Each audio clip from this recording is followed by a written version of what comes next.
on doit quand même gagner là-bas pour être champion.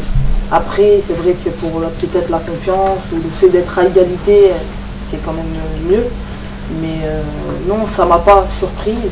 On s'y attendait pas forcément. Avant le match, on s'est pas dit, bah nous on va perdre des points à Fleury. Après, quand tu vois le contexte, après un match de Ligue des Champions, et puis maintenant ça arrive aussi de galérer contre des petites équipes de D1. Donc c'est pas une grande surprise.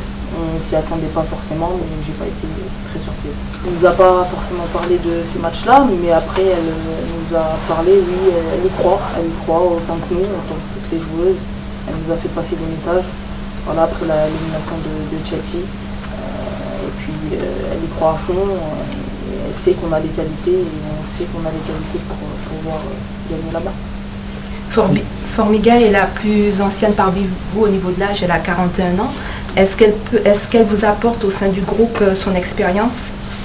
Oui, pas beaucoup par les mots, parce que c'est pas quelqu'un qui parle beaucoup, mais par son attitude, en dehors et sur le terrain, elle nous montre qu'elle a de l'âge et qu'elle a de l'expérience. Il faut regarder un peu plus loin, il y a plein de bonnes choses qui ont été faites, et puis on est un groupe très jeune, qui s'est rajeuni cette année par rapport à l'année dernière.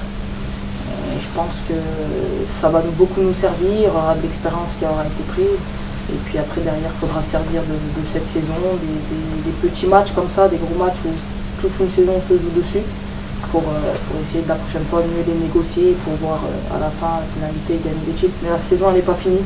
Donc voilà, j'espère qu'à la fin de ce week-end, de ce match-là, et ben, on aura un autre discours et on dira que cette saison est plutôt réussie. Je pense que ça reste quand même une bonne équipe, une très très bonne équipe. Et elles sont en liste encore dans les 3 compétitions, donc on ne va pas minimiser ce que c'est l'Olympique Lyonnais. C'est l'une des meilleures équipes du monde, voire la meilleure, donc ça, pour ça il n'y a pas de doute. Mais moi personnellement, j'ai joué contre cette équipe depuis pas mal d'années dans le club de B1, et je pense que plus les années passent, plus le Paris Saint-Germain, on se rapproche de Lyon et je les vois moins imbattables qu'avant. Le fait que l'OL soit favori, ça ne nous bloque pas du coup. On sait qu'on a l'obligation d'avoir un titre un peu cette année, mais si on l'a pas, ça ne sera pas une catastrophe. Mais nous, on se doit de ramener ce titre-là, et ça sera plus une très belle réussite qu'un échec si on l'a pas. Donc après, c'est sûr que c'est une grosse motivation de se dire qu'on va peut-être enfin ramener un titre de champion de France au Paris Saint-Germain. Ça fait 3 ans qu'on est titillés, on aura pris la Coupe de France l'année dernière. Donc